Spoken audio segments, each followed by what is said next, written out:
मृत्यु के बाद क्या होता है, ये सभी लोग जानना चाहते हैं। तो चलिए हम एक कहानी के माध्यम से आपको सुनाते हैं। गांव के बाहर पीपल के पेड़ के नीचे एक बूढ़े साधु ध्यान मग्न बैठे थे।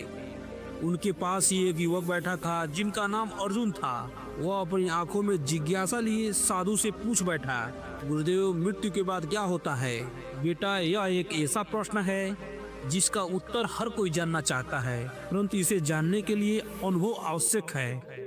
अगर तुम सच में यह जानना चाहते हो तो मैं तुम्हें एक कहानी सुनाता हूँ। बहुत समय पहले की बात है। एक नगर में राजा विक्रमादित्य राज्य करते थे। वे न्यायप्रिय और धर्मपरायण राजा थे, परंतु उन्हें मृत्यु के बाद के रहस्य की अत्यधिक जिज्ञासा थी। उन्होंने कई विद्वानों से पूछा, पर कोई सटीक उत्तर नहीं दे सका। तब एक साधु ने उन्हें एक उपाय बताया। राजन, अगर तुम मृत्यु के बाद के रहस्य को जानना चाहते हो तो तुम्हें अपने प्राण त्यागने होंगे, परंतु घबराओ मत। मैं तुम्हें एक ऐसा मंत्र दूंगा जिससे तुम मृत्यु के बाद की यात्रा को देख सकोगे और फिर से वापस लौट सकोगे। राजा विक्रमादित्य ने सहमति दे दी। उन्होंने अपने मंत्रियों को राज्य की देखभाल के आदेश दिए और साधु के बताए अनुसार एक गुप्त कक्ष में जाकर साधना करने लगे। कुछ ही दिनों बाद एक रात राजा की आंखें बंद हो गई और उन्होंने अपने शरीर को छोड़ दिया। उन्होंने अनुभव किया कि उनका आत्मा हल्का हो गया है। वे एक अंधेरी सुरंग से गुजरे और अचानक उन्हें स्वयं को एक नए लोक में पाया। यह स्थान स्वर्ग और नरक के बीच का एक द्वार था, जहां यमदूत आत्माओं का न्याय कर रहे थे। पहला रास्ता स्वर्णिम प्रकाश से भरा था, जहां से मधुर संगीत दे रहा था।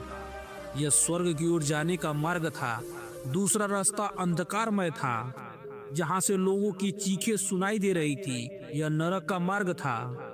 तीसरा रास्ता धुंधला था, जो पुनर्जन्म की ओर जाता था। यमराज के समक्ष खड़े होकर राजा ने विनम्रता से पूछा, प्रभु, क्या मृत्यु ही सब कुछ है या इसके बाद भी कुछ और है? यमराज मुस्कुराए और बोले, राजन, मृत्यु केवल एक यात्रा का अंत नहीं बल्कि एक नए जीवन की शुरुआत है। प्रत्येक जीव अपने कर्मों के अनुसार या तो स्वर्ग या तो नरक या पुनर्जन्म के मार्ग पर जाता है। तुम्हें वापस जाना है, इसलिए तुम्हें यह ज्ञान देना आवश्यक है। इतना कहते ही यमराज ने उन्हें वापस भेज दिया। राजा की आंखें खुली और वे पुनः अपने शरीर में लौट आए। जब वे बाहर निकले तो उनका चेहरा तेज चमक रहा था। उन्होंने अपने राज्य में सभी को सिखाया कि मृत्यु से डरने की आवश्यकता नहीं है। यह आत्मा की यात्रा का एक हिस्सा है। अच्छे कर्म करने से स्वर्ग प्राप्त होता है और बुरे कर्मों का फल नरक में भोगना पड़ता है। परंतु सबसे महत्वपूर्ण है आत्मज्ञान, जिससे इंसान जन्म मरण के चक्र से मुक्त हो जाता है। साधु की कहानी सुनकर अर्जुन की आंखें खुल गई। गुरुदेव, मैं समझ गया हूँ कि मृत्यु के बाद केवल वही मिलता है जो हमने इस जीवन में किया है, इसलिए हमें अच्छे कर्म करने चाहिए। साधु मुस्कुराए और बोले, बिल्कुल सही। मृत्यु का रहस्य केवल कर्म और आत्मज्ञान में ही छिपा है। अर्जुन ने प्रण लिया कि वह अपना जीवन सच्चाई, भलाई और परोपकार में लगाएगा। इस कहानी ने हमें सिखाती है कि मृत्यु अंत नहीं है, बल्कि आत्मा की यात्रा एक चरण मात्र है। अच्छे कर्मों से स्वर्ग और बुरे कर्मों से नरक प्राप्त होता है। इसलिए हमें सदा अच्छे कर्म करने चाहिए ताकि हमें जीवन मरण की चक्र से मुक्ति मिले। मृत्यु के बाद आत्मा के सफर को लेकर विभिन्न धार्मिक ग्रंथों में विस्तृत विवरण मिलता है। गरुड़ पुराण के अनुसार मृत्यु के पश्चात आत्मा को यमलोक तक पहुंचने में 1 वर्ष का समय लगता है। इस दौरान आत्मा अपने परिवार के बीच 13 दिनों तक रहती है। इन 13 दिनों में किए गए पिंडदान से आत्मा को सूक्ष्म शरीर प्राप्त होता है, जो उसे यमलोक की यात्रा में सहायता प्रदान करता है।